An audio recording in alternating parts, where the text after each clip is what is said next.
Clicking go live. From the greatest minds from around the world. Dumbass, wait for me to point to you. God damn it, Bobby. You never give me a signal. I always give you a signal. When I do this, it just takes a second for it to connect. You do it off the screen. I want it right here over your face. I think we're live now, Stash. No, we're not. Oh, are we? Oh, no. We're not? Wait. Yeah. Why? Wait for it.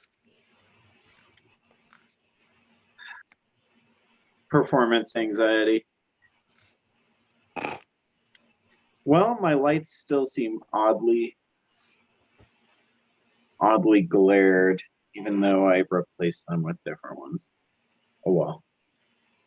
Just like you're being illuminated by a nuclear explosion, slightly off screen. You should see the light upstairs I installed. It's so stupid. Everyone calls it the beacon, like the beacon of Gondor, because it is so fucking overly bright. And that tiny ass little landing up there. Whoa.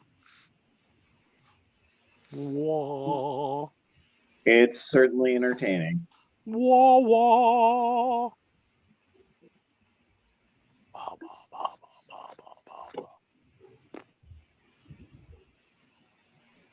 Well, your internet signal seems more stable this time, Bobby. Yeah, but she doesn't have like an army eating up the bandwidth. That's true. But she is in the boonies. I was going to say, she's up in the middle of nowhere where internet goes to die. And I am having a hard line dropped into my office. That's a good idea. Yeah, that's going to be nice. I have a hard line straight into the modem, like 5 feet away. Yeah, my modem is right next to my Xbox, and it goes straight there, straight to my TV, and I'm like 5 feet away with a $500 modem, so modem router combo. So, do you have one of those Nighthawks? Yep. Okay. Welcome from the greatest minds from around the world. This is the Nerds That Know. Stash here, along with my wonderful band of freaks, monsters, bimbos, and tools. Smurf, guess which one you are. You're the latter, in case you were wondering. I'm a bimbo. Yes, you are. You are a very ugly bimbo, Smurf. That is true. I totally take on the moniker of freak. I own that. I own that totally, wholeheartedly. Well, I feel like I Are the tool? Yes. Yes, Stash. Yeah, you are a big tool. I am a tool for the pleasure of others, if you know what I mean. You're a dick? Yep. Okay. That checks out. You're a stash hole. That too. But, so, what's the coolest thing you guys did last week? Don't everyone jump at once.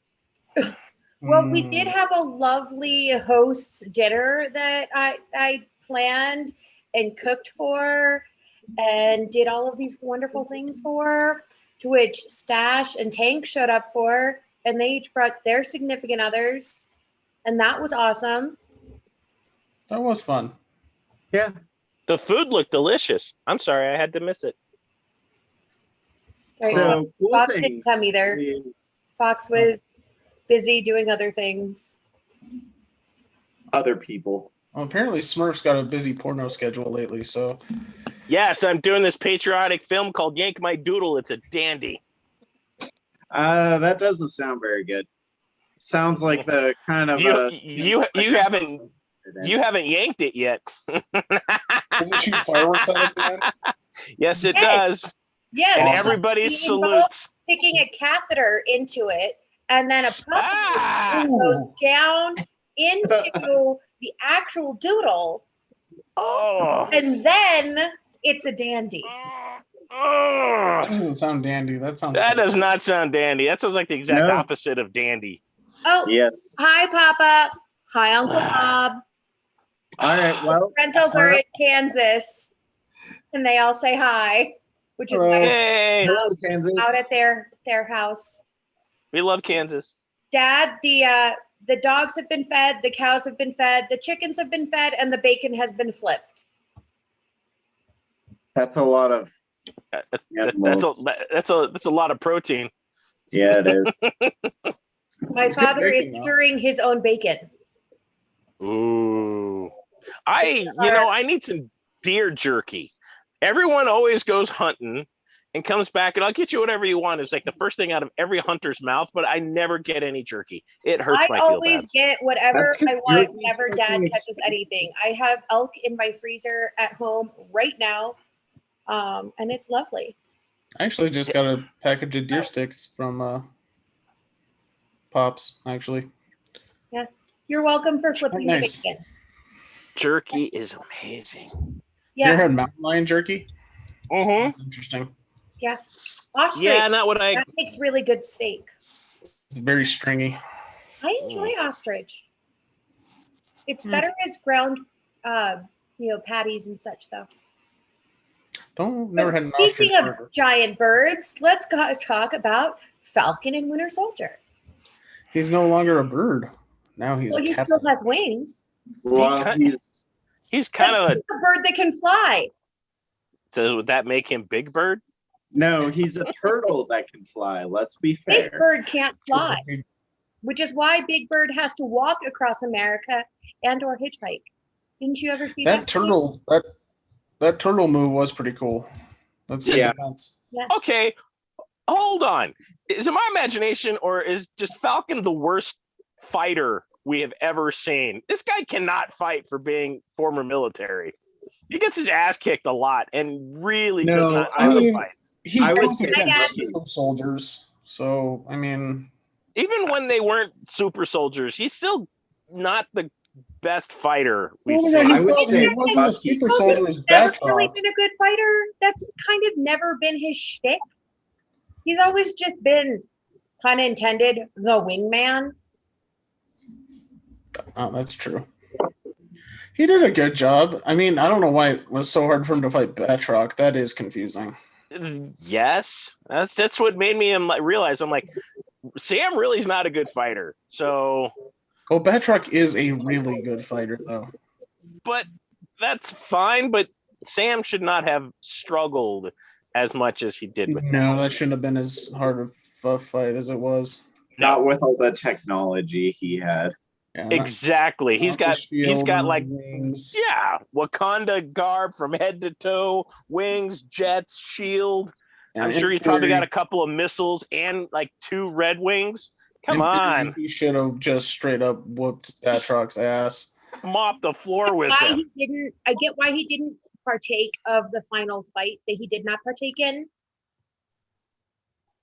Well, yeah, that makes sense. I mean, Mm. Yeah, That would make But sense.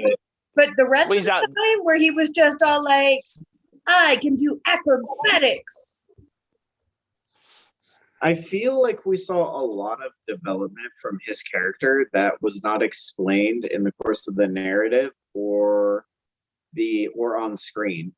Like, I don't know what happened between our filler episode and this episode, but like his tactics and everything completely changed. His combat I style agree. I massively. I they honestly had the montage. can see if I Yeah, had missed his- an episode. It wasn't enough of a Yeah, montage. it's a Rocky though. Just montage. it was just him learning to throw the shield. Well, I think it was implied that during the shield throwing and the montage that he's training, he's running faster, breathing harder, throwing straighter. I mean, I don't know. I'm just making this up as I go, but That's readily apparent. I agree because it does. I mean, the montage I think is what was supposed to serve as that transition that you're speaking of, but it failed in the delivery. And we kind of like, how is he going to change like an entire style with that small amount of time? Because I mean, they make it seem like it's relatively It was short. Yeah, Yeah. it was Yeah. days. It was a couple days. Yeah, at most. So I mean, okay, huh? a week tops. Yeah, it wasn't that long. Whatever Yeah. it was. Yeah. In that I same vein, we had an interesting, twist well, sort of with the unveiling. well, John Walker's character had an Unveiling. interesting radical flip at the end of there Yes. that I think Oh, yeah. was not timed well because it didn't make sense that for that to happen yet. Well, not only that, it didn't make sense for it not to happen, but where it happened. It happened back in the congressional meeting room that they court-martialed and threw his ass out. Oh no, Yeah. that I was actually okay with. I was fine with that. I'm talking about what happened in the fight. Yeah. Oh, And yeah. The fight with was him deciding to suddenly, because it's been pretty Give up evident they building vengeance. up to him becoming a bloodthirsty, Yeah. like barbarian. barbarian style. Like I'm just gonna kill the people that made me angry, kind of a thing. And then Yep. there was a pretty radical flip at the very end there. And it's like, wait, why? That's not earned at all.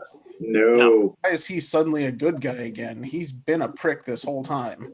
It But was literally a Deus Ex Machina. Like the voice of Captain came from the clouds and came down and was like, "Hey, stop being a bitch."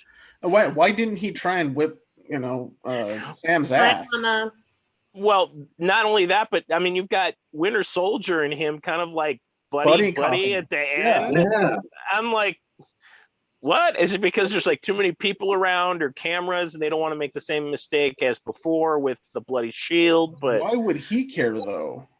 a kinder, gentler Winter Soldier? I mean, I No, don't know. I understand why Bucky cares. I don't understand why John Walker cares. Oh, he absolutely cares just for the facade of it.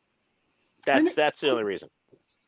Yeah, but the cameras weren't there for all of it. I mean, he could have let the car fall and no one would have known. I mean, Would have made it a more interesting movie if he did. yeah, like let him be the bad guy for a little bit here.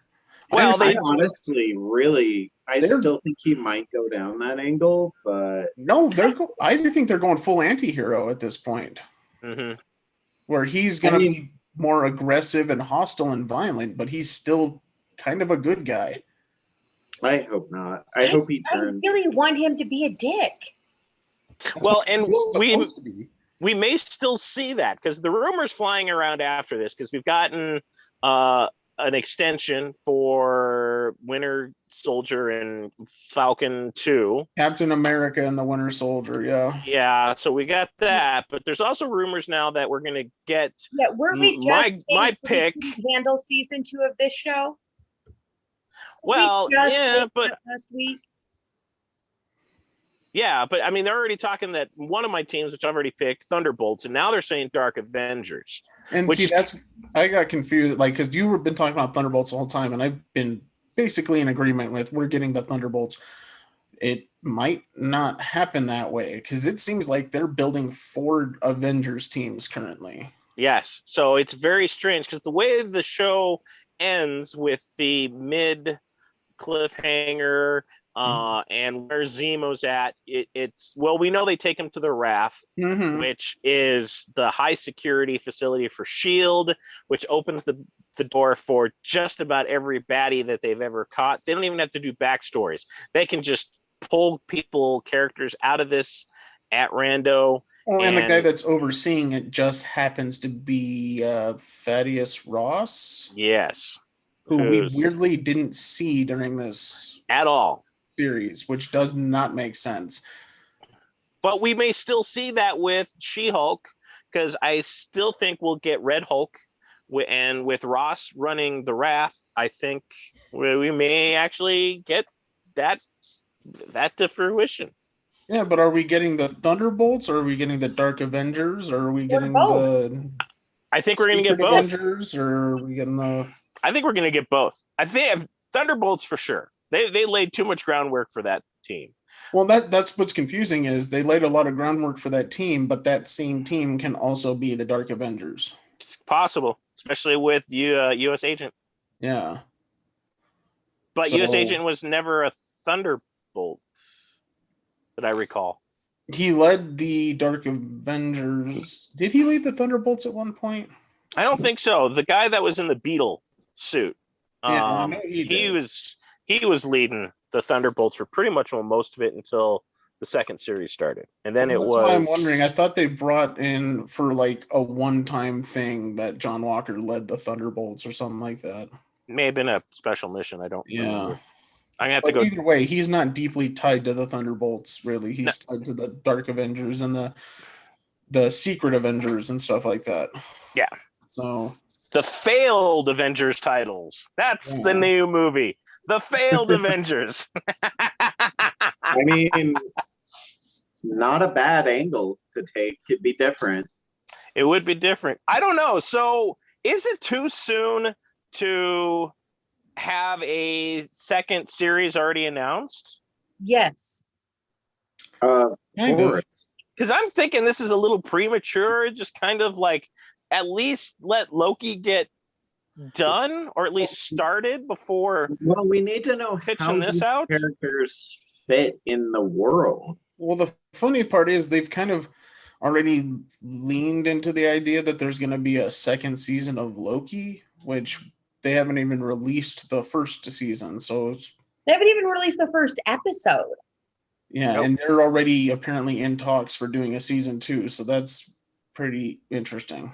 But like I said, I mean, When you have an actor like that, you want to get in talks early so that Maybe, you can book him if you need him. yeah, I mean, That's like I'd back Hillstad 100%. Absolutely. Let's get that guy on the books, get it laid out. I completely agree with Stash with that. Just you can't not get him nailed down early enough, I don't think. And then we got we'll see. We got the big end credit reveal, which leads me to believe one of two things happened in this, and that's either she lied and she never disappeared and has just been, or she had already been doing something for a long time, and then when she blipped and then came back, she just continued. But I don't think she blipped. that's what I'm thinking too. She stayed. I think she assumed this whole other and just let everyone believe that she was gone. Because that would make more sense. That seems to be the most sensible version of this story. Take advantage of the situation and, why set not? yourself up. I mean, if you have the complete opportunity, be like, oh, hey, I can start over. I can fake my own death.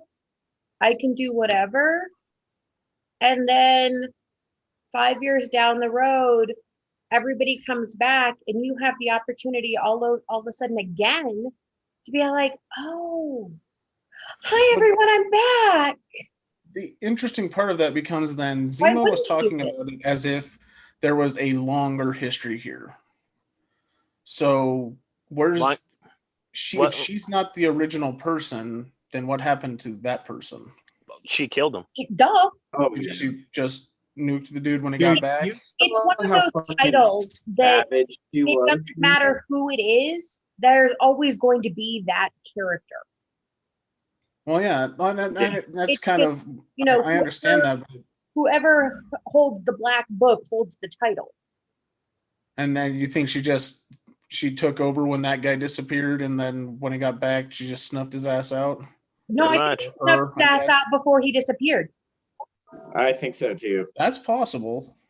And then think of this organization, and that organization, after half its population disappeared, oh yeah, he could swoop in and recreate them as a more powerful organization. And she was already on the run when the blip happened. Oh yeah, so. she was completely burned by that point. So, but I mean, that is an interesting way to end it. Not the way I thought it was going to happen, but hey, it's one of the things I like the most about what the MCU is doing so far with their TV shows is they're not predictable.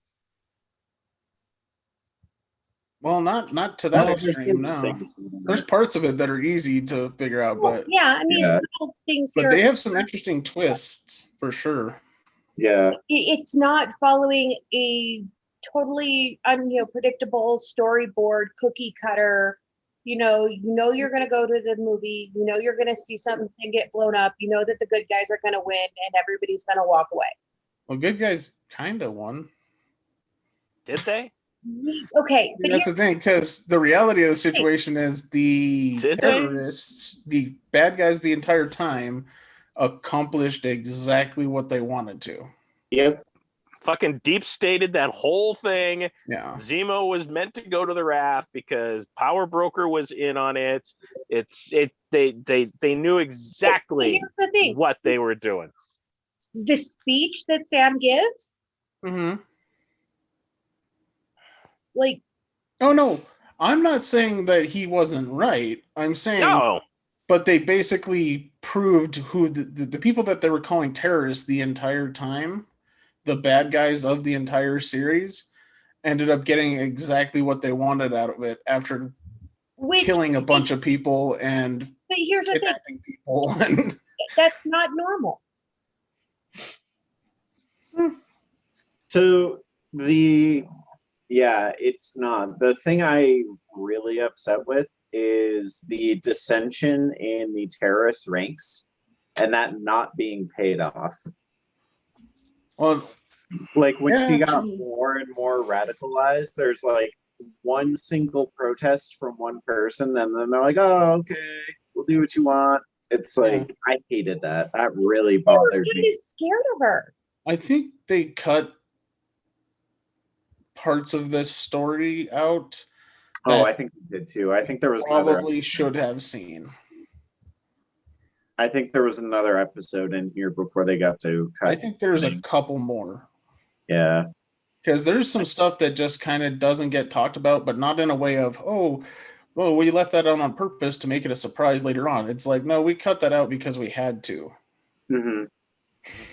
It's one of the reasons why I'm so surprised they've confirmed a second season before they start fitting these characters together in like a wider universe. maybe, I don't know. Feige's the one calling the shots. I'm gonna bet he's got a game plan. So Yeah. I'm sure he has an idea. I'm really hoping that Almost always Bucky. does, even if none of us can see it yet. I'm hoping Bucky returns to Wakanda and becomes the White Wolf, I could see that. I don't know. and then leads the That War bridge Dogs looks of real Wakanda. burnt. I Yeah, want him to lead the War Dogs of Wakanda, though. That'd be awesome. Yeah.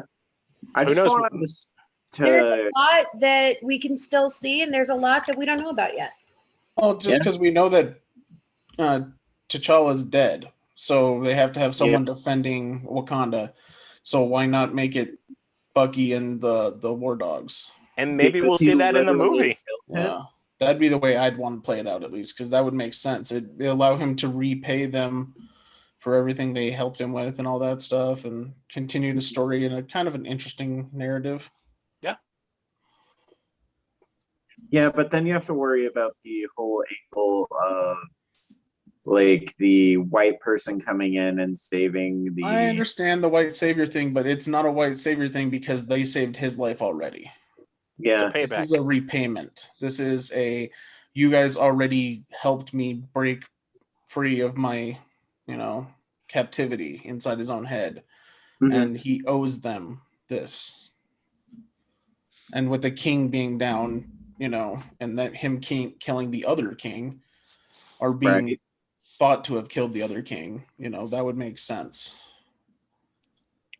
It's interesting. They have a lot to work with on him because he literally just kind of walked off into the distance. So who knows what's going to happen? He needs to. I understand this arc was based on him living in the shadow of the Falcon, but we need him more because, like, I didn't like him at the beginning of the season. I didn't really like him at the end of the season. I felt more sympathy for him at the end of the season, but I still didn't really think he was very cool. I think that That's was like, the point. All right, guys, I think it's Yeah. been 20 minutes on one topic, and we have a lot to cover tonight. Oh, whatever. I think the point was for sympathy, though. I will say that. Was that a home telephone? Wow. Yes, that's because out in the boonies where my parents live, cell phones don't always work, and they do have a house phone. That's lame.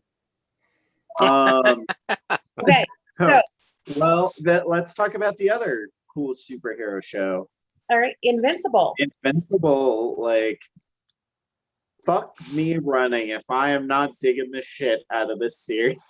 Told you. I Go ahead. fucking- Just say Smurf, you were right. That's all I want to hear. That's all I want to hear. Admit it. But Smurf, you had a little bit of truth in you. A little bit. Little bit, huh? Just a bit, huh? Little bit. It's like, I did not expect the shit that we got last week to happen. And we have what? We have one more episode or two Yeah, it's more? last One more. Yeah. Oh my god. Shit got really real really fast. But I mean, the thing I do find interesting about this show so far is I think in many ways it's less the story about Invincible than it is about everything around him. Because I think we've gotten more interesting character arcs from like his best friend, his girlfriend. Oh, the girlfriend's the worst bitch on the planet. Fuck that chick. My favorite arc is the robot. Nah, she's a fucking heartless bitch. Oh, I know you're a superhero. Wow, and you're still busting my chops for being late? Fuck you. That just pissed me off. I was like, you know what? Fuck off. Yeah, but you're also future reading right here. Yeah, So. I know. It's not fair. But robot, robot. I love what they've done. That was cool. Robot's great. I like how they did it. Yeah, I did too. I was shocked. I was shocked when that happened, and I was like, this is the kind of shit you read comics for. Is this wacky ass shit that comes out of nowhere, and it's super fun. You thought it was Monster Girl coming out of that tube, didn't you? No, I didn't. I thought he was making a amalgamation of all of their abilities as the ultimate hero. All right. That was cool though. I like how they did the robot story. That was fun. And then their response to it is like, so you did all this shit just to get laid, basically. Yeah. He's what, 25 in a 12-year-old girl's body? He's 30, I think. Yeah, he's 30. He's 30. No, Wasn't he 32? I watched that Girl. episode twice. Yeah, she's aging in reverse. Is in her 20s. Yeah, she's like 25, 26. Yeah, now their She their is bodies 25. and their personalities match. Yeah. Their bodies and their personalities both have a very similar age gap, so it works pretty well. It's still really weird if they're Still gonna kind of creepy sex, though. but- Yeah. Well, yeah, and he did the whole thing of like, yeah, I noticed you were checking him out, so I just decided I'm going to make myself look like I just him. doppelganged that motherfucker. Why not just beat them at their own game? Fuck it. So I thought that was a really interesting, really awesome angle for them to take. I'm very curious to see what the final episode is going to be like, though. Well, I really hope Invincible is better. I want to know what Omni-Man's reasoning was, because he says that there's a reason. That's There is. probably I what don't- we're going I to don't find think out we'll- in the finale. Yes. I don't think we're gonna know. Based on the pace of the show, that's probably what's happening in the finale. And yeah, I'm that's the. hoping that it is what I think it is. Well, No spoilers from me. I'm not going to say it. I'm not going to No. say anything, but Thank you for not ruining. it is cool. I will say that. Mhm. All right. I have, I have really an hope idea. Robot. I have an idea. I really All right. hope Robot lives. That's all I have to say right now. I think he just now realized that he is vulnerable as shit when he's just a guy running around. God, that was a cool fight, though. He still has like 100 clones of his robot self. Yeah, Yes. but he had a giant clone and 2 duplicates, and he almost got fucking wrecked. Yeah, Man. closely. Yeah. I like the Immortal. The Immortal just keeps getting his ass kicked, keeps getting back up. God, that Beautiful. was so fucking cool. I love That's how the they reason did I that. watched the episode twice. Because he was just fucking berserking to the truest. And then his arc, like, they explain so much in a series of flashbacks that Oh, yeah. take, what, 30 seconds? Yeah. Yep. They did a It was good job awesome. of kind of feeding his storyline. It was the best info dump they could have done. Because, Yes, like, and it didn't slow down pacing. It showed you just enough to have sympathy and interest on him. yeah, except like, for the part about being Abraham Lincoln. But yes, That was agreed. fucking hilarious. That was hilarious. I legitimately laughed out loud just a little bit when that happened. Why didn't they just put his head back on sooner? That's all I want to know. What the fuck? Well, they had to put them back They together. tried. I suppose so. Suppose that's true. That was But I do like Mr. Immortal.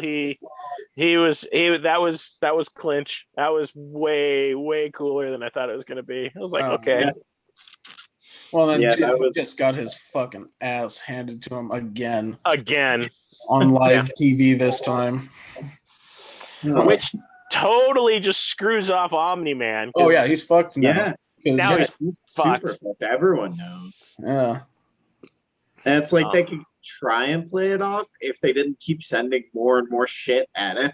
And he just super kills all of it. Yeah. Yeah, the only thing he's wrestling with is Cthulhu, and he, may or may not beat that thing again. So Yeah. That kind of I hope not. a That really thing is fucking big sweet. creature from Plants vs. Monsters. I'm sorry? Because it had like the giant like tentacles, but also had teeth in it and was walking. That's a Cthulhu monster. Yeah. It didn't look strictly Cthulhu-esque to me. Oh, Well, it probably it's not wasn't. Cthulhu in like full design, but it's obviously inspired by it. Yeah, the Yeah, inspiration is Lovecraftian. Cthulhu monsters. It's Yeah. Lovecraftian, yes. yeah, because when they do that first approach up to the creature when he's sitting in the field, Yeah. his whole head looks like his whole outline is Cthulhu. Yeah. Yeah. It's really cool though. Yeah. So They've definitely I like this show quite a bit. I don't think I like it more than The Boys, but it's up there. it's a good second off. I'm hoping we hear news of a renewal soon. I'm surprised I'm that guessing- Amazon's dragging their feet. Well, I haven't heard hardly anyone talking about it besides like the hardcore nerds. Yeah. Well, And he's I think it's all because Amazon it's spent animated. all of their money on Lord of the Rings, and so they don't have any money left to make anything new ever again. Come on, Well, the he's- animation's not that considering- great. Yeah. he's supposed to be Considering, doing an interview how much money next that company weekend. makes. That's not true. He's supposed to be doing an interview next weekend following the Finale. finale, and I'm assuming that's probably where we'll get some information. I Who's hope he? so. Is it I Seth? mean, the budget for the show can't be that high. I mean, Well, 'cause the Animators know, but for the intellectual property, who Well, knows? yeah, because they have to pay Kirkman a giant Yeah. pile of money for that. I mean, between Kirkman's salary and the voice actors, I mean, let's face it. There's That not a voice lot of acting. Yeah. oh, The Yeah, they've there's paid a not- lot on voice acting. there's not a lot of B-listers for voice actors in this. No, Yeah. not in this show. Really not. And I love Ezra Miller in this. He's a shitty Flash, but he is fucking hilarious in this show. Yeah. the cast Is- in this is really just killing it. Yeah. Literally. For now. Yeah. right. Well, I'm So, excited for next week. So interesting, prep for tonight's show was switching between all of our different streaming platforms. We were on Disney Plus for Falcon and Winter Soldier. We went over to Amazon Prime for The Invincibles. Went over to Netflix next for Shadow and Bone.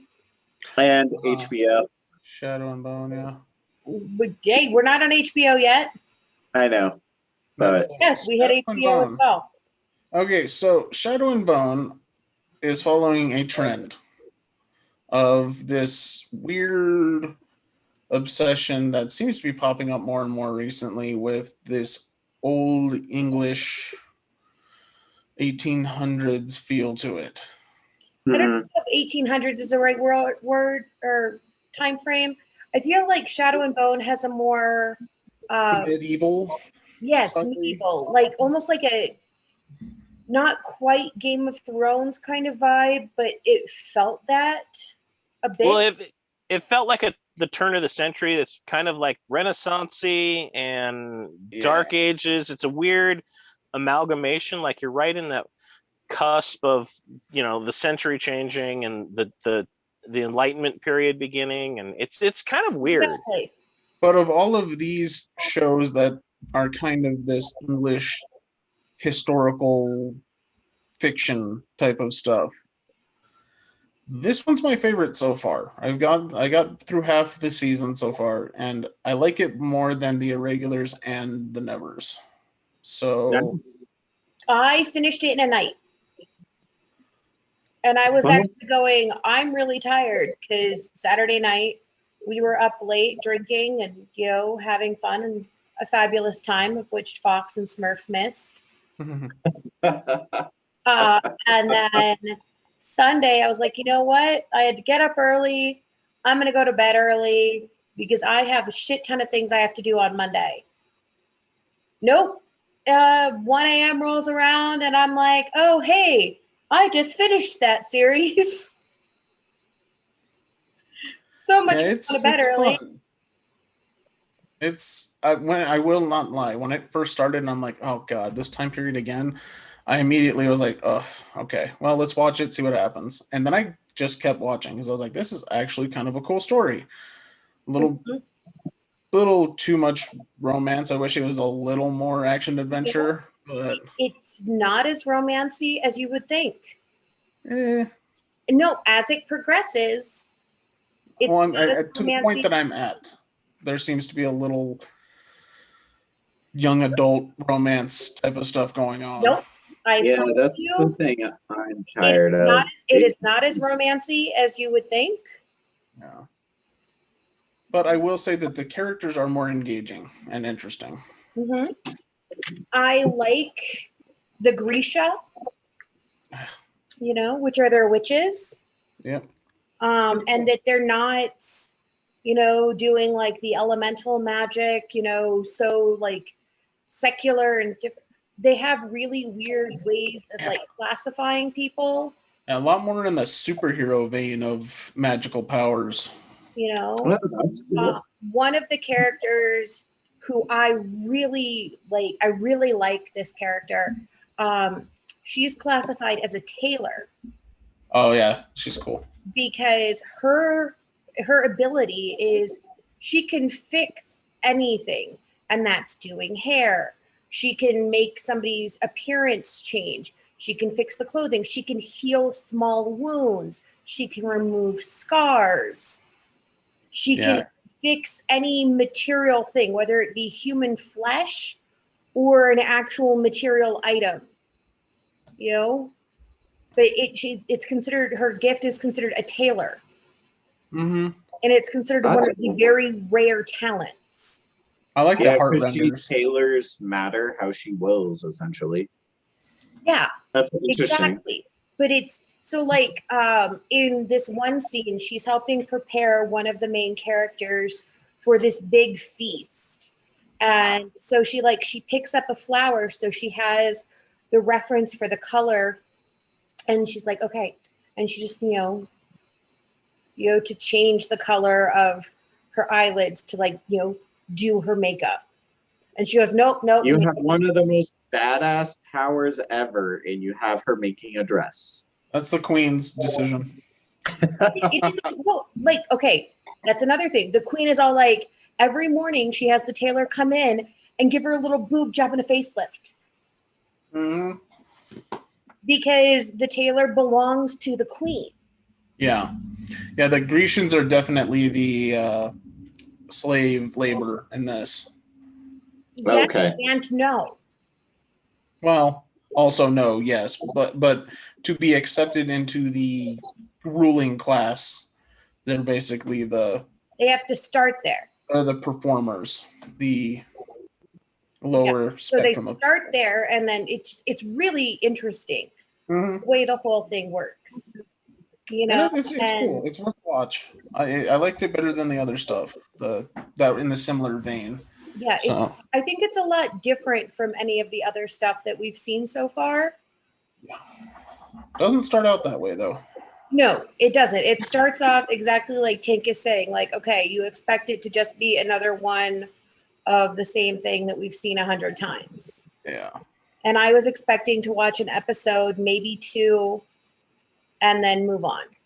That's me too. I literally was like, I'll watch the first episode, and I'm like, this looks like it's the same fucking thing. And then the episode ends, and I'm like, that was cool. All right, let's just keep going, I guess.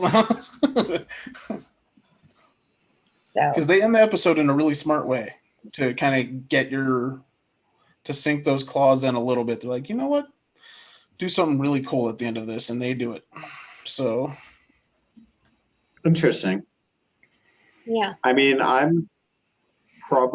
give it a shot this weekend. yeah, it's worth it. At least watch the first couple and see if it kind of draws you in a little bit. Yeah, because I've been skipping over the last few just because I didn't have the time. But now I've got a little more time. I can spend a little time on like leisurely viewing and not stuff just for this podcast. So I'll give it a shot and see what we're dealing with. Is it comparable to Lock and Key at all? No. Not really. Different. Okay, I was wondering if maybe that tone was similar. I think it's completely different.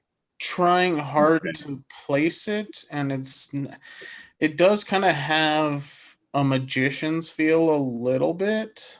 But like early magicians before Early when it was actually kind of good early in the first couple seasons, like it does kind of have that some of that tone to it, where it's this magic is the scary thing in the universe for a reason.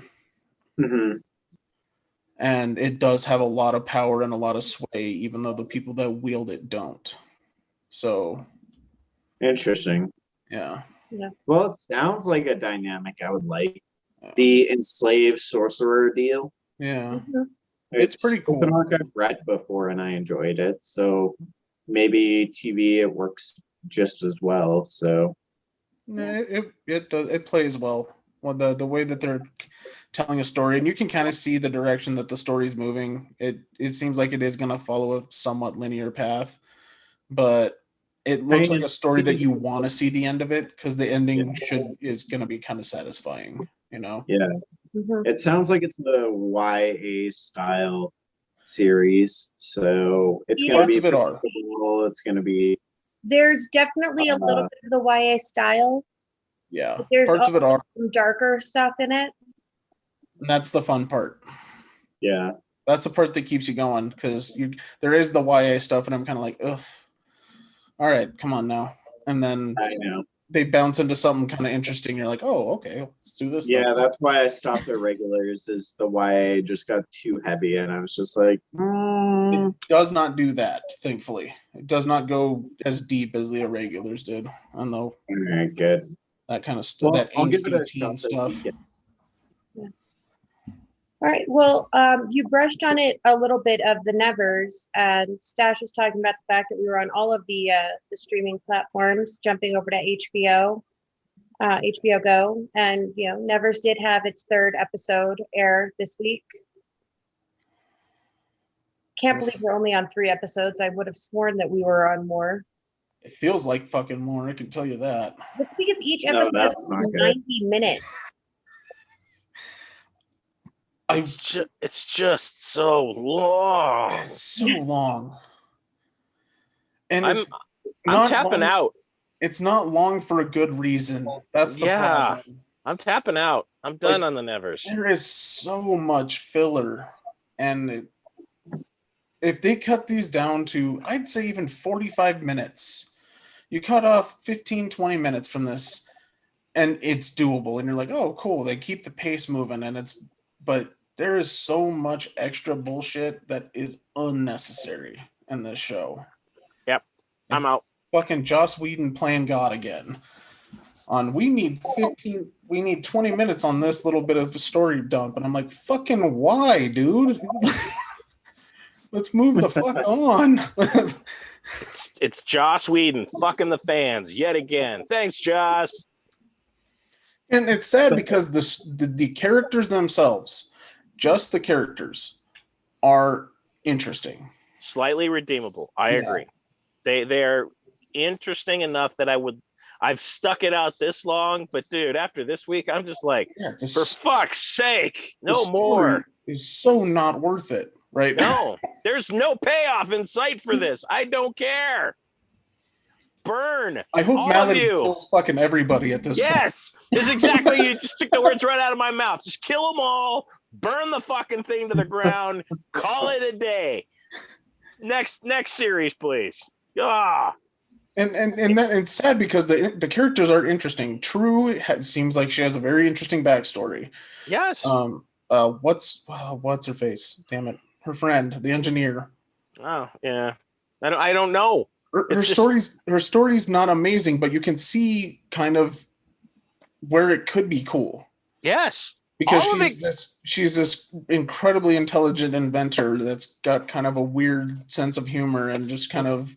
She's quirky and she's like 3 characters out of Firefly and 1 out of Buffy. And no, I agree 100%. I was going to say, she sounds like the. Did you ever watch Warehouse 13? Yes. Yeah. Similar. She sounds like Claudia. Similar. Very similar, yes. Okay. Yeah, but Claudia's like 3 times more entertaining and going somewhere. And this her fucking story was entertaining. That's why. Yeah. Fucking hell. I can't take this shit anymore. That's my problem, because it's not the characters. No, it's not. The characters are good. The archetypes are good. They're smart. They all have agency in certain ways that are like interesting. Even the when they brought in the fire chick, the pyro chick at the end, and I was like, oh, cool, you know? But literally it took to the end of the episode for me to be like, oh, that was cool. Yeah. Again, payoff. No payoff. Not even worth it. Just like, wow, all of that. Cool. For someone that likes to burn shit. Great. Thanks, Joss. Malady is an incredibly interesting character because she's a fucking lunatic. And I want to know why. That is the only character where I want to know why she is.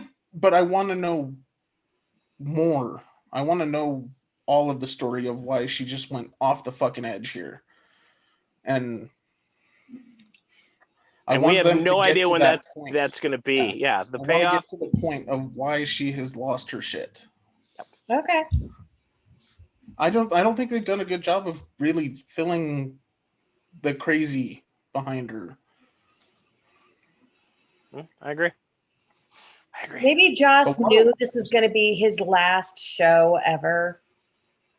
No. Is just the Whedon swan song that we've all been hoping for? He just got pissy and just said fuck the people. And well, the fact that they had signed on for a season 2 makes me wonder, is that when the payoff is? God, I hope not. That is way too long. That is not even a worthwhile payoff. Or they could just do one of those like really heavy lifting season finales where it's like the show sucks, but the season finale was cool. I'm betting that's what happens. God, I hope not. I'm assuming that the season finale is gonna blow the fucking lid off of this thing. Like I'm assuming the season finale is gonna be spectacular. Well, we don't know who the secret bad guy is. Well, we know like 4 of the secret bad guys. That's part of the problem, is that there's like 8 secret bad guys. No, the one who's actually controlling everything. Well, we know a few of them. Well, that's what I'm saying. Like, which one is the big controller here? We have an assumption. I think I know. Well, I think I know too, but they have 5 different divergent stories that are basically all the same. Yeah. of this secret bad guy who nobody knows about. I was like, well, can we get to one of them being the bad guy? How about they kill one of the other bad guys and make them the super bad guy? You know? All I know is his dark materials moved a fuck ton faster than this goddamn thing. Yeah. Ugh. Yes. His Dark Materials was much better. Well, his Dark Yes. Materials was also based on a book series, and this is based on Joss Whedon's own brainchild. Yeah, well, I guess true. But his Dark Materials, it like had the same pacing. It was slow and developing, and shit. That looks like it's a sprinter compared to this shit. And I'm like, ugh. Well, see, his Dark Materials needed to be slow because it was including so much from the books. Yeah. Maybe, I guess, sure. I definitely actually see myself as kind of a dialogue whore. I love when they get in-depth conversations on stuff. Oh, I'm all for it when it's intriguing. But when it's interesting, this sucks. Like Quentin Tarantino and Guy Ritchie are just laughing their asses off. Like, let us show you how to do dialogue, motherfucker. Yeah, and that's the thing, because I love the really wordy stuff. I like Aaron Sorkin stuff. Okay, that's a wordy motherfucker. That dude, like, that is a man who can write some fucking dialogue. Yeah, but I love every second of it. I don't care how smart it sounds. I love listening to the way that because the characters are interesting and they make the story interesting for the characters. This is like a dialogue dump for fucking the sake of doing it at this point. Just want to hear myself talk. Yeah. All right, what else we got? Isn't that why we have a podcast? What else? Yeah, what else do we got? All right. We gotta stab people with shit, their frozen blood. That's what else we have to do. Oh, fuck yeah. Okay. Mortal Also on Kombat. HBO. Also on HBO.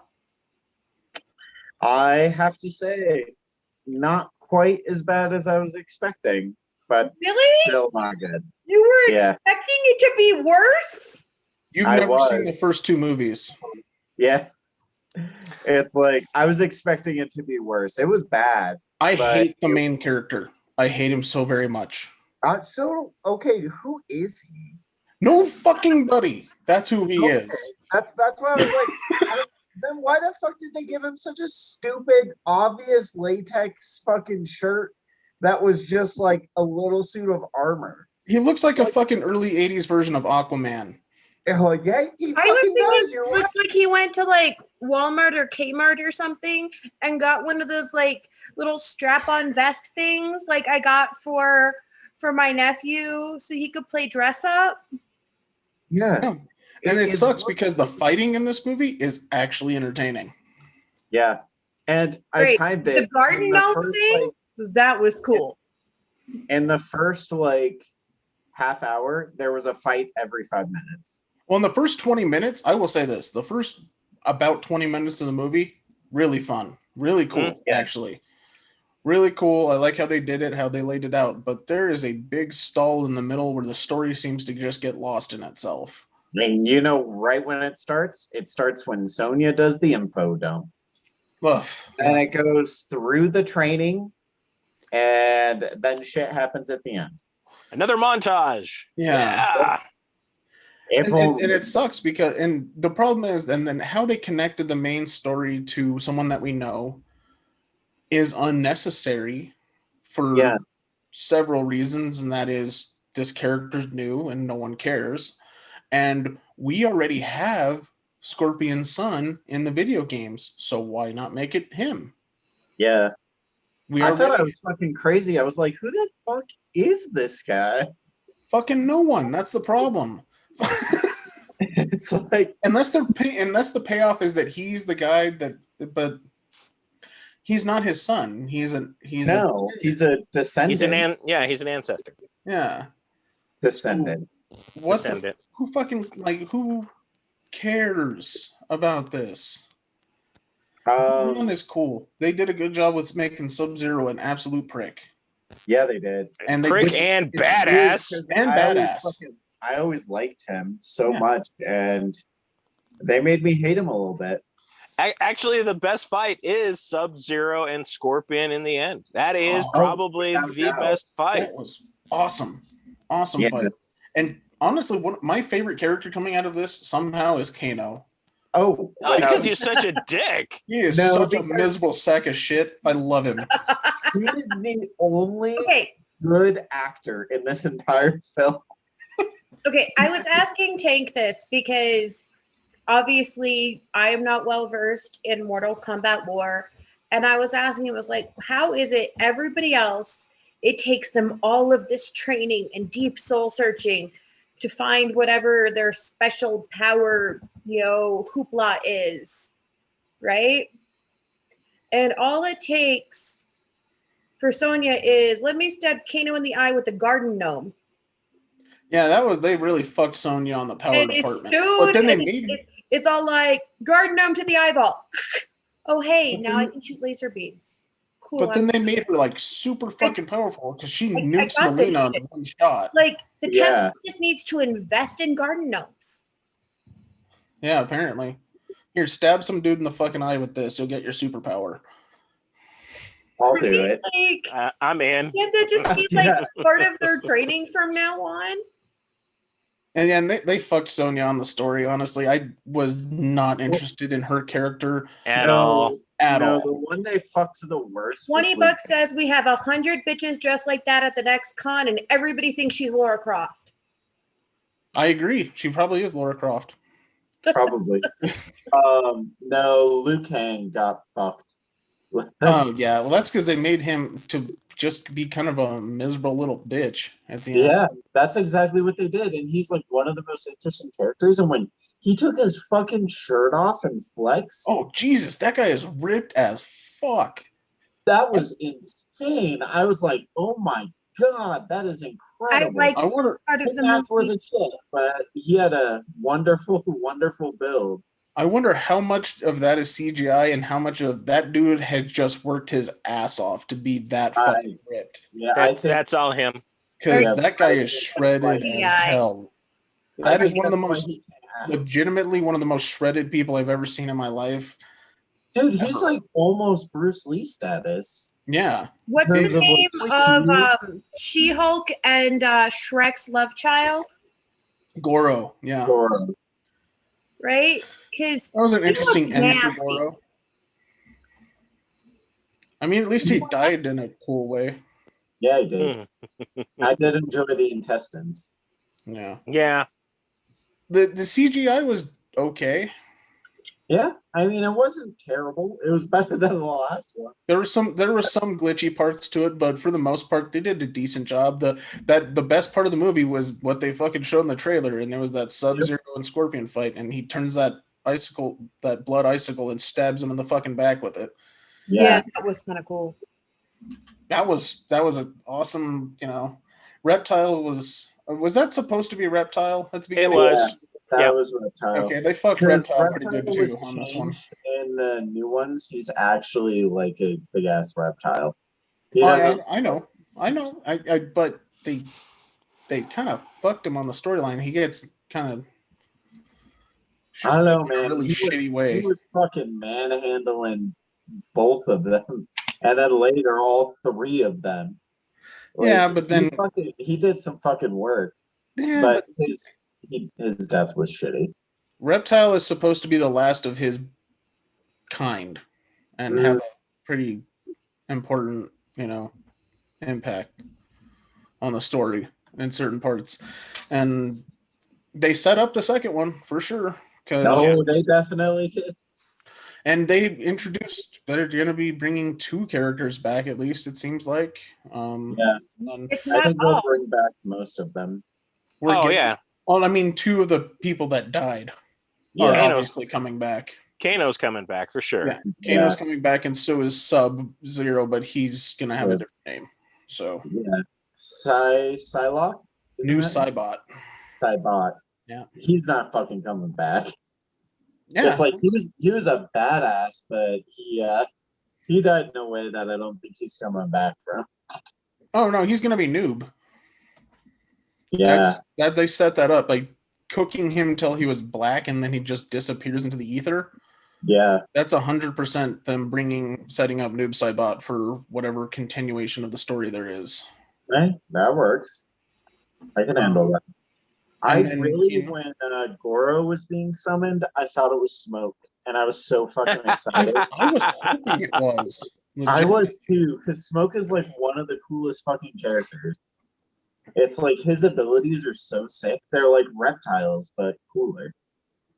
I just the story was muddled by the invention of a new character. Yeah, who no one liked. No, Like, he sucks. I hope they kill him. I really I do. hope they do too. I That's hope how they start the new movie. Yeah, I hope He they just start gets this smoked. the way they started Mortal Kombat Armageddon with Johnny Cage just getting his neck snapped. Yeah. Like, Yeah, that was really satisfying. do that to Because they didn't Cole afford the Young. actor again, Yeah. so they just had a stand-in get his neck snapped. Fuck it, have Johnny Cage snap his neck. Do it. Yeah, Yeah, he saves Johnny Cage in the beginning minutes of the film, and that's it. And then Cage takes over from there. Yeah, I fucking hope so, and I hope Johnny Cage is John Morrison from. Just because. He's athletic enough. He has the martial arts training. He is an actor, sort of. And he looks like somebody that would be a good Johnny Cage. Or, do what they're supposed to. Make a Jean-Claude Van Damme now that he's 70. But in all, like, did you guys have a good time with it? Like, with the fights. The fights. I enjoyed that. It was fine. It was a fine movie, but I had fun watching parts of it. Oh yeah. It's definitely worth it on HBO, but I would never see it in theaters. Oh no. Yeah. I would have been mad if I if I had paid to go to the theaters. For that, I would have been very pissed. Yeah. Yeah. And to be fair, I still kind of miss Christopher Lambert as Raiden. Oh, I definitely do. I like that the new Raiden's more of a prick, though. That is funny. The new Raiden is a total prick. He's such an asshole, and it's kind of I miss Christopher Lambert. I was just like, you know what? If he was this prickish with Christopher Lambert's accent, oh, absolutely. That would have been perfect. Funny, yeah. But it's a good watch if you want to just kind of be in and out of it and just watch it for the fights, Yeah. And every once in a while get a little backstory on somebody, because they do some backstories pretty well. I mean, the opening 20 minutes is actually really well solid. Done. Very solid. Very well done. We got a whole movie of that. And it's literally the filler. It's like the beginning and the end of the movie are both really good. Yeah, and there's cut out that extra hour. Well, they just didn't know how to connect it. They didn't know what to do. Yeah, the story because they tried to shoehorn this extra dude into the story. Obviously, they got directing advice from Joss Whedon. I don't know who they got directing advice from, but this fucking stand-in fake fighter that they have is not interesting. No, not at all. Well, I think the fans have all agreed, so I think they'll kill him off. Or at least, I don't know. Didn't his character show up in like Mortal Kombat like 4 or 5? I want to say that he's familiar, that I've seen him in one of the games. Dude, he's playing off of like 3 different characters. All right. Because they are kind of modeling him off of a few different people, but all of those people are more interesting. Yes. So fuck them more interesting. Yeah. Like, because I thought that initially there's a couple people they could go with to make this more of an entertaining story, and they chose that, and I'm confused. They had to bring in the family element in. Yeah. Which fine, but there was a lot of focus on his family. Way too much. Yeah. I kept waiting for the mom to like bust out and just whoop someone's ass. I was like, all right, come on, let's get there. Literally, launch an axe into the back of a motherfucker. So that was awesome. I liked her fighting more than I liked his. I was like, get him. Yeah, that's true. All right, what else have we got? All right, guys, I am unfortunately going to have to call it a night, but I wish you the best on the rest of the podcast. I am getting my COVID shot tomorrow, so I need to be well rested. All right, have fun go before you turn into a pumpkin. All right, have a good night. All right.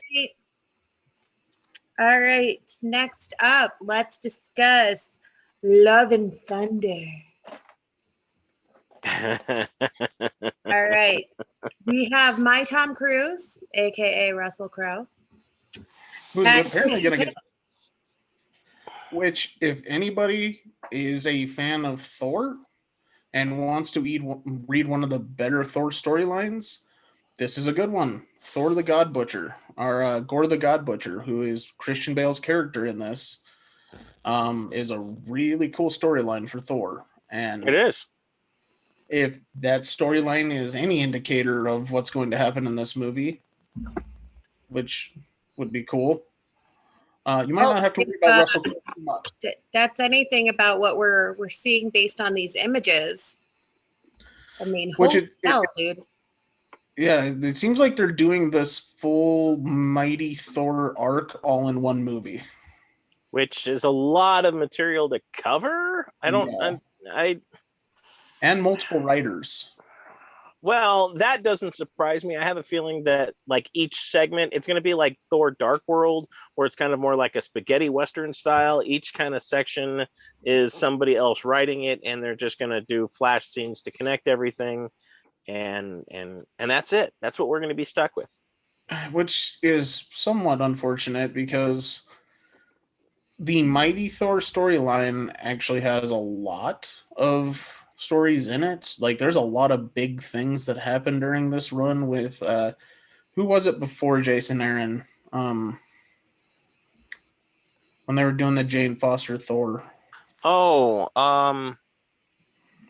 son of a bitch.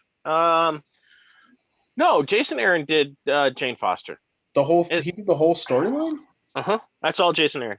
Oh, was it all Jason Aaron? Okay. Mm-hmm. Well, it looks like they're taking his entire work, which is what started in 2015. Yeah, he did like, because there's like 3 different title changes in that run, and they're all Jason Aaron, because you have future Thor, you have our Thor now, and past Thor. And it all also revolves around unworthy Thor. So there's just so much. There's a shit ton in that series. Yeah, 2015 was the beginning of the Mighty Thor, where we got the first Jane Foster Thor, which looks like it's going to be part of this. Yep. And then we got the Thor Odinson, and then we have the, like you said, the Berserker Thor comes in at certain points, and we have Gore the God Butcher, and we have all of these pretty big storylines over the last 5 years. Because Jason Aaron just ended his run last year. Yep.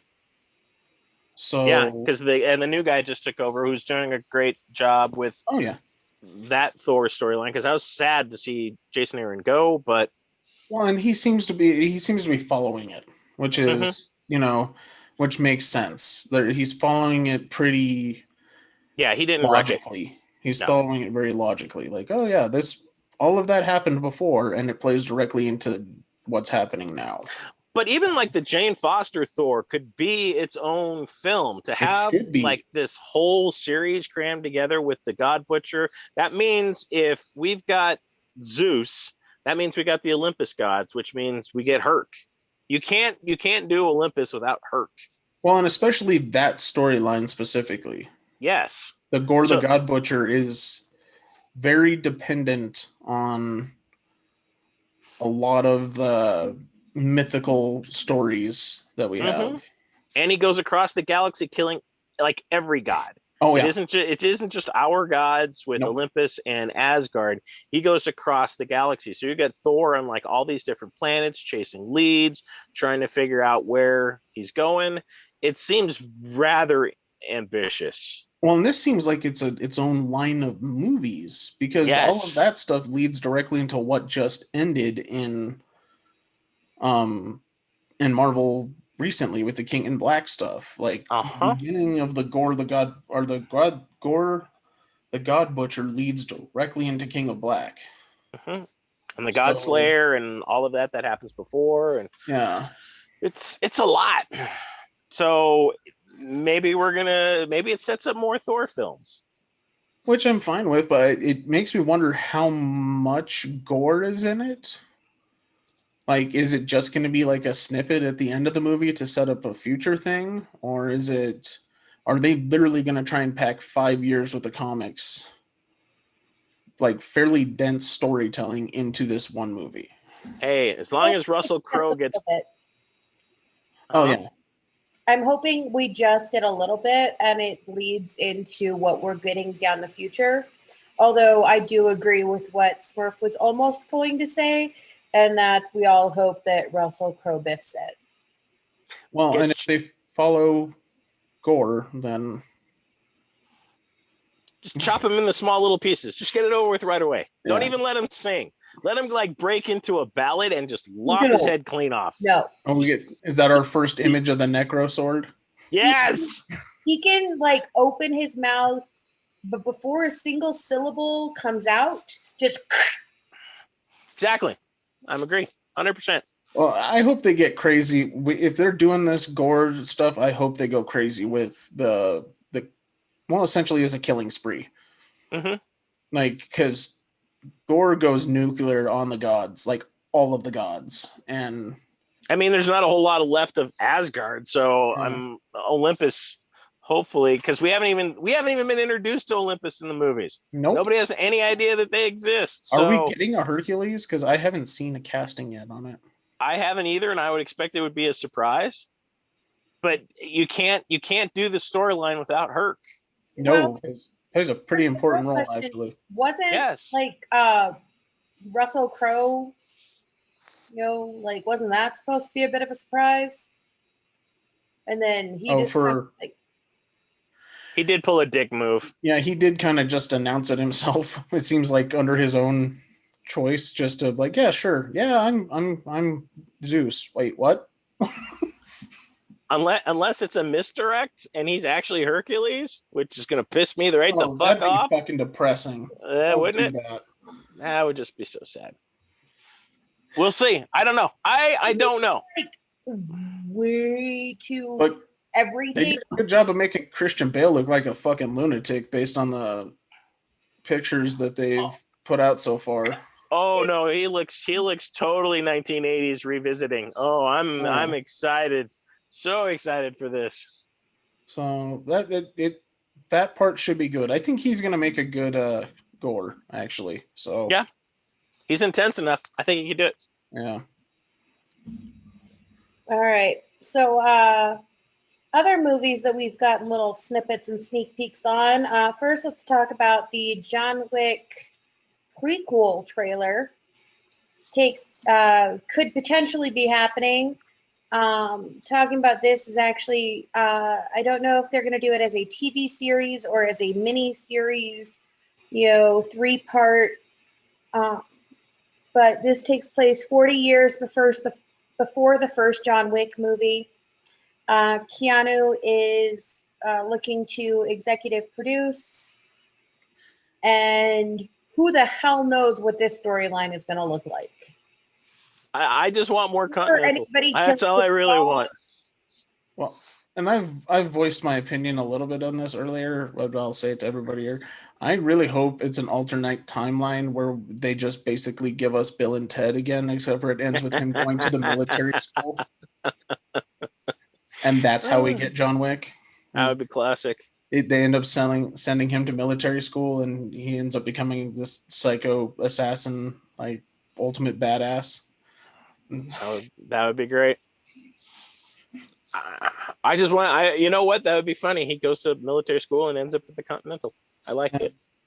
It works. Oh, the Continental. They need to do I want to know more about the Continental too. I'm with you on that. Like, this seems like a really cool way to expand the universe. It's just confusing because he's going to be a teenager in this movie. It seems like, or this series, or whatever it ends up being. If they're doing 40 years in the past, it's going to be a teenage John Wick. Kind of, yeah.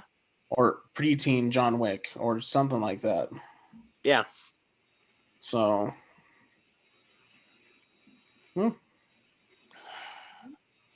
make it fun. Make a lot of people die in really cool ways.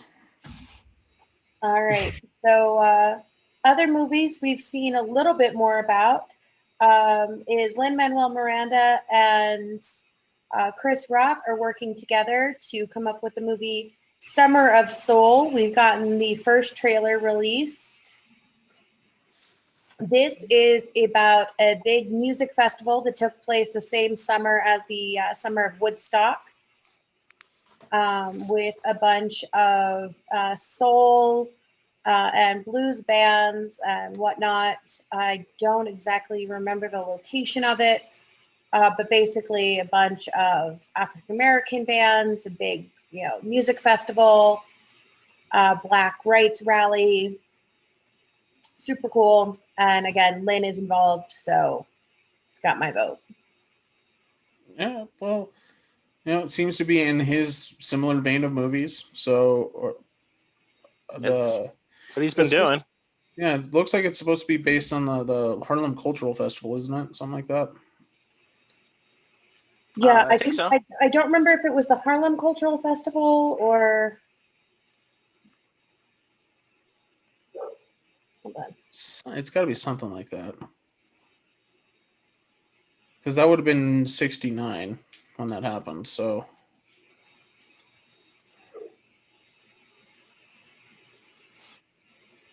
Yeah. Well, I mean, I like it's something different. It's a little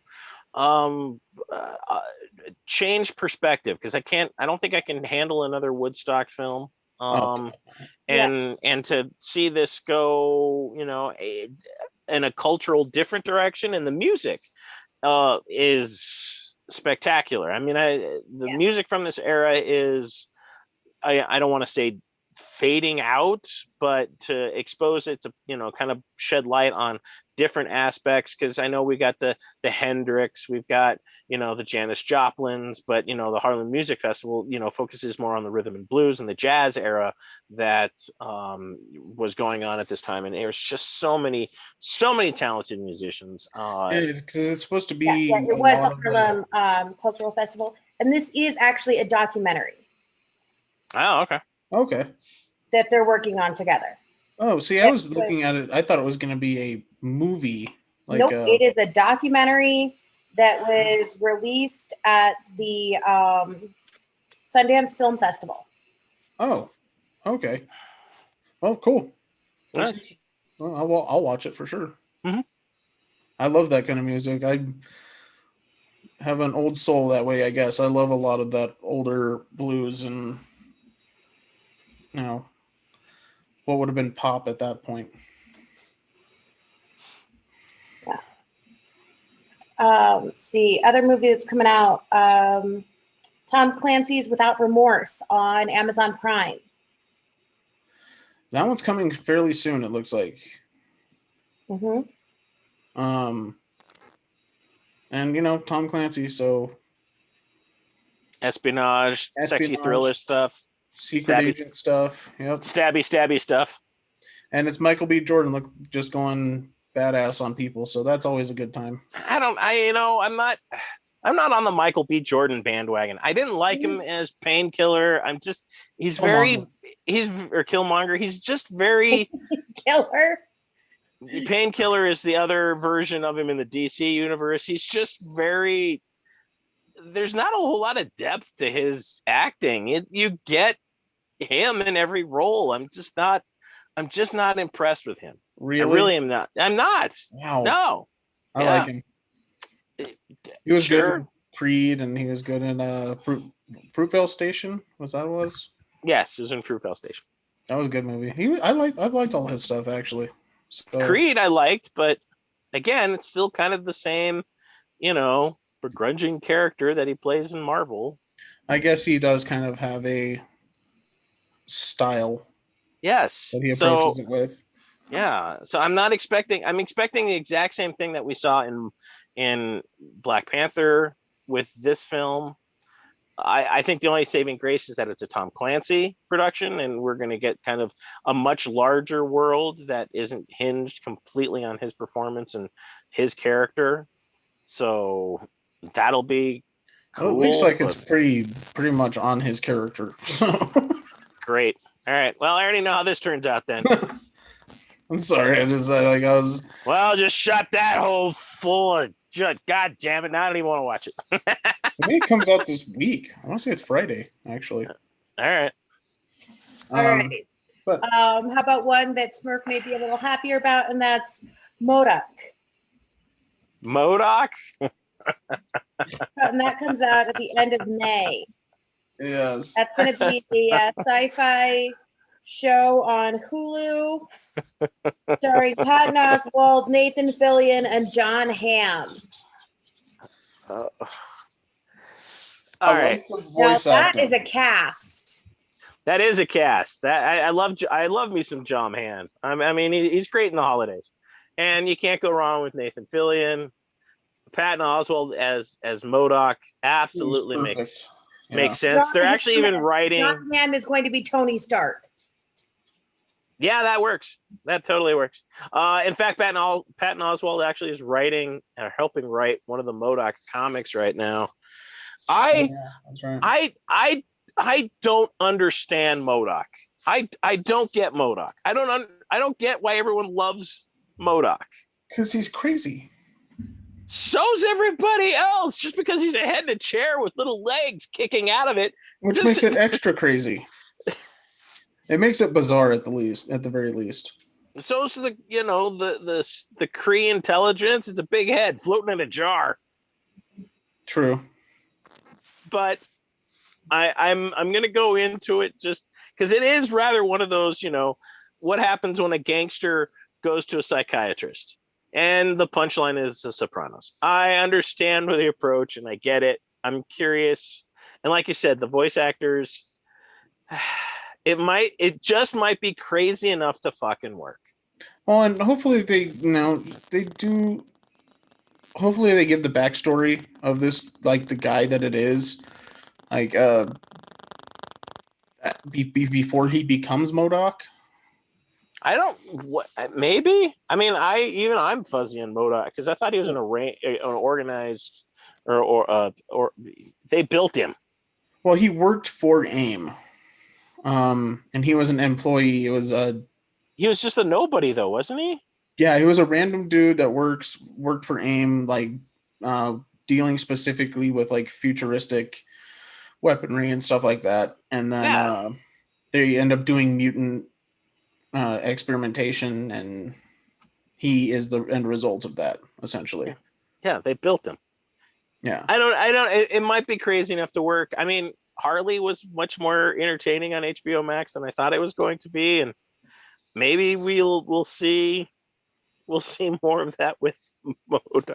Well, it could be interesting if they take. The description is basically evil supervillain who bankrupts his evil empire and runs the whole thing into the ground while trying to take over the world. Oh, yeah. So we're not getting any pre-story of him taking over AIM or anything like that. That is what the description is online. Well, even the trailer of it is kind of limiting. It's goofy. It's way goofy. It's okay. Funny thing is, I tried to click into the trailer from Facebook Messenger, and the link through Facebook Messenger on my phone doesn't take me straight into my YouTube that is logged in on my phone. And so it tells me, please log in. This trailer is age sensitive, blah, blah, blah. Please prove you are over the age of 18. It is a bit on the violent side. I mean, it kind of falls in the vein of Invincible, and I mean, this might be right up the alley of a lot of fans. So, I don't know. Just for the trailer. The trailer is pretty gruesome. It is. If they go, I think if they go super crazy with it, and like you said, kind of push that envelope of the hyper violence and the mutation stuff, and they really push that side of it, that'd be pretty cool, I think. Yeah, I'm like I said, I'll watch probably the first couple episodes, see how it goes. I don't know if I can take Patton Oswalt's voice for that long. His voice irritates the shit out of me. I'm sorry. But it is the voice that I would expect to come out of M.O.D.O.K. It And that's the thing. really is. Because his voice, I agree, his voice can get kind of grating. But for But this if it's character, character appropriate, I will try it for one episode. it is Yeah. very appropriate for this character. It really is. And I like I like John Hamm as Tony Stark. That actually. Yeah. That's smart. In fact, why don't we get a petition starting to replace Robert Downey Jr. with George Hamm? I'm first off, John Hamm, not George Hamm. Second, Who's George Hamm? pretty sure Robert Downey Jr. will kill you if you sign that petition. But He will I don't think show he's up got to keep any of the suits. He will show up at your doorstep, murder you right there. Oh, of course he got to keep a suit. He probably's got a couple, one from each film. I'll bet you. Them, and it doesn't matter whether or not the studio let him keep anything. Oh, he just took him, just Yeah. packed up in his car and walked He's away. like, Honest. It's like, oh, you guys are done with this, right? Just walked out the front door He with just, it. like, put on a jacket and walked out in his suit. You know? All right. He just had to lay down in his Bentley. All right, go. You know, okay, so the other trailer, the one that I'm the most excited about, obviously, is the revival of West Side Story, or the remake of West Side Story. They revived West Side Story a couple of years ago, and Lynn actually worked with Sondheim on this to turn all of the Jets all of the Sharks songs into Puerto Rican, which is, you know, its own dialect of Spanish. Because previously, every time, you know, the Puerto Ricans would sing, it was in English. And so he actually worked to turn all of their music into Spanish. And so I'm wondering if they will be singing in Spanish on this. You don't really hear any of the singing or anything other than Place for Us in this trailer. What do you feel about this Ansel guy being the lead? You know, I'm not sold on the full cast yet. However, but Cheetah Rivera, fucking A. Sorry, Rita Moreno is going to be in here, which I'm excited about. And Doc, who is the guy who Tony works for, who helps, you know, the young lovers and all of that. Mm-hmm. According to the the trailer, it looks like is being played by a woman. It actually looks like there's a lot more female characters. You know, the character they have playing anybody's, you know. I know Steven Spielberg's involved with this project. Yes. He is involved with this one. So I don't know how I feel He's the about director of this one. I don't know how I feel about that. I mean, I don't know if Spielberg is just looking so desperately for a win because Ready Player One didn't deliver on what everybody was hoping it would. And I know he pushed Ernest to really like finish Ready Player Two, which, let's face it, was not good. It's funny because then he was like, you know, dead silent after the book came out. That's Yeah, sucked. This is horrible. So I don't know how I feel about Spielberg doing this project. I think it would be more effective in more capable hands. I think this is out of Spielberg's wheelhouse. I really do. Yeah. And I think of a really like big musical that Spielberg was like, yes, this was his big thing. Yeah, I don't get it. It really seems out of place to me for him to do it. And I think there would be better choices out there. And it also kind of ties into what I was getting at. I don't really see this Ansel guy as a good lead. No, and it really seems like they were Huh? I don't know if any of these are theater names that I just don't know yet because they're all very young actors. Well, Ansel is a movie guy. Mm-hmm. He's Well, the dude from Baby Driver, oh, Fault in this Our explains Stars. why I don't know him. No, Uh, he was great in Baby Driver, but he had like no he dialogue. never talked. That was, and Yeah. that's good because if you've seen Fault in Your Stars, Jesus Christ, that movie's boring. No, I've never watched that movie because it has no appeal to me. And he was in Divergent, the Divergent series based on the books and stuff like that. Because, like, I So, know that the woman playing the woman, she's fucking 12. The girl playing Maria, like, this is her first big breakout role. Well, and it seems like that they're definitely not going to be 12 because these people are very obviously in their mid 20s. I'm sorry, So- anybody under the age of 32 is 12. Oh, my bad. I'm really I'm questioning the not an casting. atheist, I just have standards.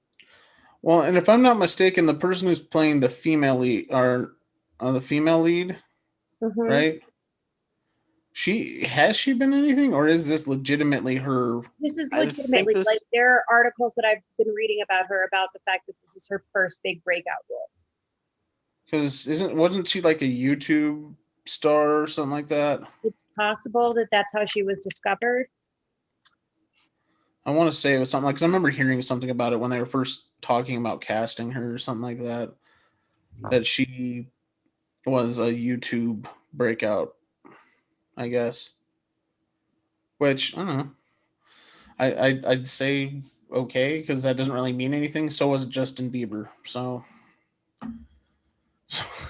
And when it comes to Justin Bieber, I stand by what our young, sometimes guest co-host will once said, and I will never understand why everybody is so obsessed with that beaver anyway. But I don't know. I'm much more excited about In the Heights than I am about this when it comes to the musical side of things. Well, it doesn't look like he has any strong musical talent on the administrative staff or the directing staff that I was able to see. Yeah, which once again makes this confusing. Is it going to be a musical? It's being presented as one. Yeah, It I mean, traditionally West Side is. Story one. is a musical, and That's there what I'm was, saying. Traditionally, that's what it is. and it Are does say it will be a musical. Okay, so then why does it seem like he avoided Singing in musicians? the previews. Yeah, and why did he avoid musicians or singers or, a production company that was leaning towards music? I don't know.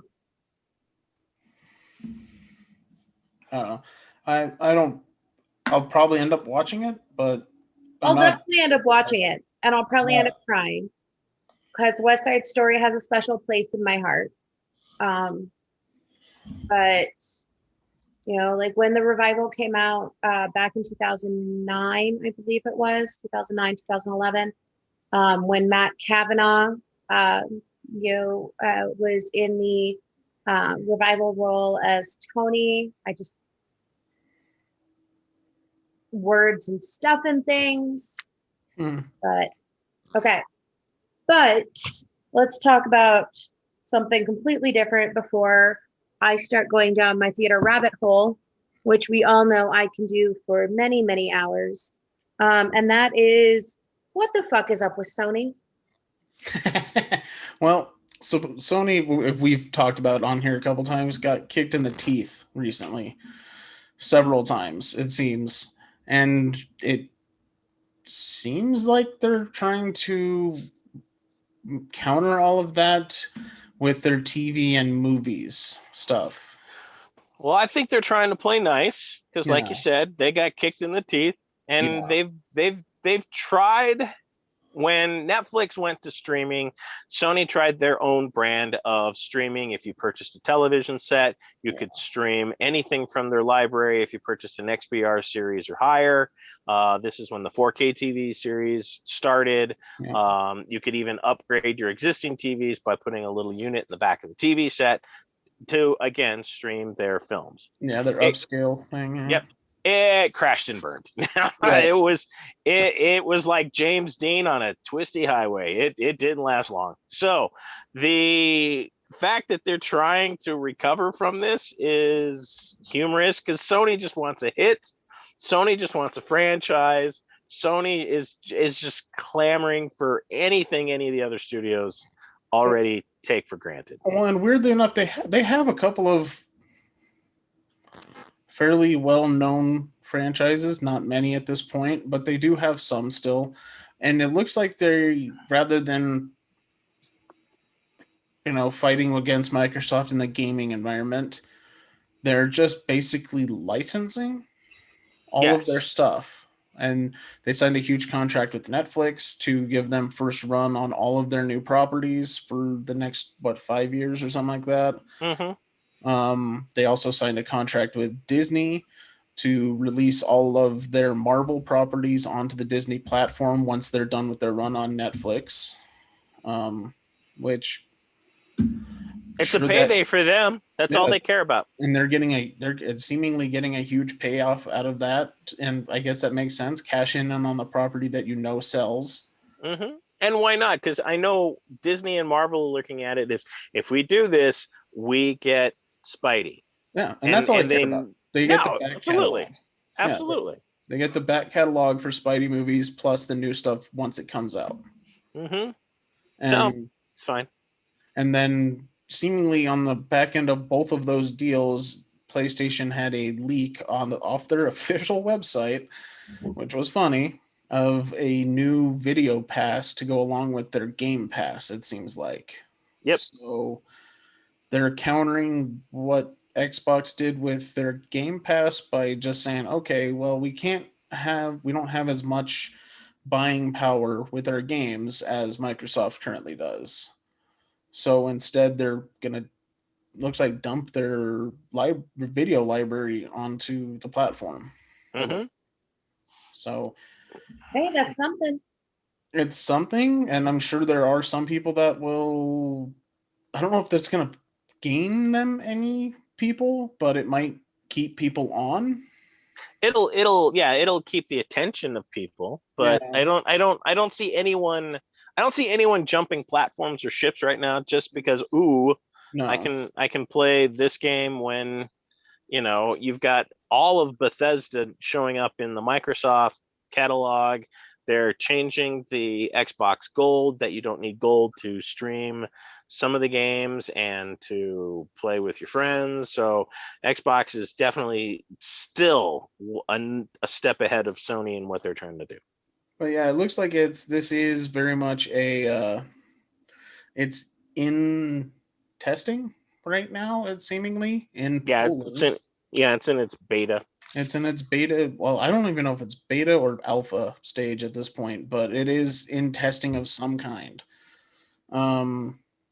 And they showed, some of their more popular stuff. They have, Venom and Zombieland, and I think Uncharted was supposed to end up on there, and I don't know. Maybe this will help them gain some stuff back. Or just tread water, I think, at this point. And maybe that's what it is. Maybe this is a holdover until they can fix their PS Now bullshit. Mm-hmm. Because that sucks, and it's not. Yes. And I will say I love a lot of their first party stuff. Sony, I'm a fan of their first party stuff, but their PS Now thing is not good. It's not really a good value for what you're getting, at least not in comparison to what Game Pass does for Xbox. So maybe this is just a holdover for the time being. Like, hey, we're working on something. Take this for now. Please don't leave. Please don't leave us. But it looks like they're trying to recoup any losses they had by just licensing the shit out of everything they have. So Yeah. Leverage what you own, baby. mhm. Gotta do what you gotta do. That's about it. Like I haven't seen anything else come out of them besides that. So No, so we'll see what happens when the dust settles at the end of the week. yeah. All right. Well, that is everything on our list for the evening. Excellent. So I guess we will be back next week. We've got new shows coming. We've got shows also ending because I'm sure next week we will be talking about what happens in Invincible. Oh yeah. So much more. So in the meantime, run fast, laugh hard, and always be kind.